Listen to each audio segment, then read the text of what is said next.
Hello friends, இன்னைக்கு வந்து ரொம்ப சிம்பிள் அண்ட் டேஸ்டியா ஒரு வெண்டைக்காய் சாம்பார் எப்படி பண்ணுறதுன்னு பார்க்கலாம். இது வந்து ரொம்ப குவிக்காக முடிஞ்சிடும். நிறைய இன்கிரீடியன்ஸும் இதுக்கு தேவைப்படாது. இது லஞ்ச் பாக்ஸ்க்கு வந்து ஒரு நல்ல ரெசிபியா இருக்கும். அண்ட் இது இட்லி தோசாக்கும் ரொம்ப நல்ல டேஸ்டா இருக்கும். இது எப்படி பண்றதுன்னு பார்க்கலாம் வாங்க. ஒரு இல்லாமல் நான் வந்து 1.5 கிளாஸ் பருப்பை நல்லா ஹாட் வாட்டர்ல கழுவி எடுத்து வச்சிருக்கேன். என் வாலிஷ் பண்ற யூஸ் பண்ற கெமிக்கல்ஸ்லாம் ஹாட் வாட்டர்ல போட்டு கழுவுனீங்கன்னா அது போயிடும். ஸோ அதனால நான் ஹாட் வாட்டர்ல கழுவி வச்சிருக்கேன்.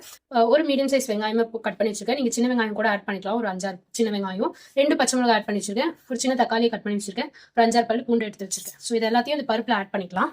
ஒரு டேபிள் ஸ்பூன் சீரகம் ஆட் பண்ணிக்கிறேன். மஞ்சத்தூள் ஒரு டேபிள் ஸ்பூன் ஆட் பண்ணிக்கிறேன். இது வந்து 2 கிளாஸ் ஆட் பண்ணிக்கிறேன். சாம்பார் வந்து கொஞ்சம் தண்ணியா தான் வைக்க போறோம். சாம்பார் கொஞ்சம் தண்ணியா வச்சாதான் எப்பயுமே நல்லா இருக்கும். நான் 2 கிளாஸ் தண்ணி ஆட் பண்ணிக்கிறேன்.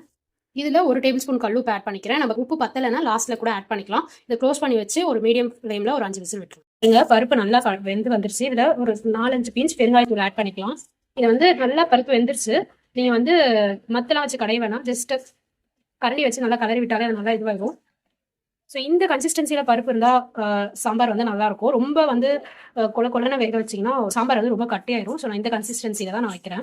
சாம்பார் தாளிக்கு தேவையான பொருள் என்னென்னு பார்த்துக்கலாம். நான் வந்து ஒரு மீடியம் சைஸ் வெங்காயமே பொடிசாக கட் பண்ணி வச்சிருக்கேன். கொஞ்சம் கருவேப்பிலை எடுத்து வச்சிருக்கேன். ஒரு பல்லு பூண்டை வந்து நல்லா தட்டி வச்சிருக்கேன். ஸோ இது வெண்டைக்காய் சாம்பார்ன்றதுனால ஒரு 100 கிராம்ஸ் வெண்டைக்காய் வந்து நல்லா கொஞ்சம் இந்த சைஸில் கட் பண்ணி வச்சிருக்கேன். நீங்கள் இந்த சைஸில் கட் பண்ணால் தான் சாப்பிடும்போது நல்லாயிருக்கும் சாம்பாரில். ஸோ இது எப்படி தாளிக்குதுன்னு பார்த்துக்கலாம்.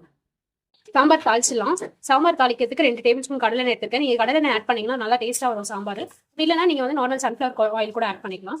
எண்ணெய் காஞ்சிச்சு. ஒரு டேபிள் ஸ்பூன் கடுகு ஆட் பண்ணிக்கிறேன். நம்ம எடுத்து வச்சிருக்கிற பூண்டு, வெங்காயம், கருவேப்பிலை ஆட் பண்ணிக்கிறேன். இது நல்லா வதங்கட்டும்.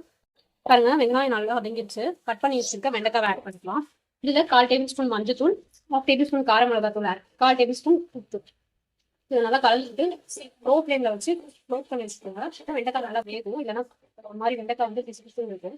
இதை க்ளோஸ் பண்ணி வச்சுக்கிறேன். 5 மினிட்ஸ் லோ ஃப்ளேமில் குக் பண்ணிக்கலாம். ஓப்பன் பண்ணி பார்க்குறேன். வெண்டைக்காய் வந்து ஒரு அளவுக்கு ஆஃப் குக் ஆயிடுச்சு. அந்த பிசு பிசுலாம் போயிடுச்சு. ஸோ இப்போ வந்து நம்ம கடைஞ்சி வச்சிருக்க பருப்பு ஆட் பண்ணிட்டேன். பருப்பு ஆட் பண்ணிக்கிறேன்.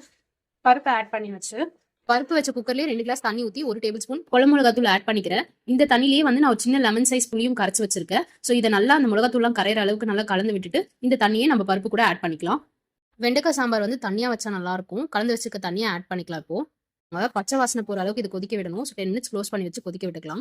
10 மினிட்ஸ் நல்லா சாம்பாரை கொதிக்க விட்டுட்டேன். ஹை ஃப்ளேமில் வச்சு சாம்பார் வந்து எக்ஸாக்டான கன்சிஸ்டன்சி வந்துருச்சு. இந்த ஸ்டேஜில் நீங்கள் உப்பு கூட செக் பண்ணி ஆட் பண்ணிக்கலாம்.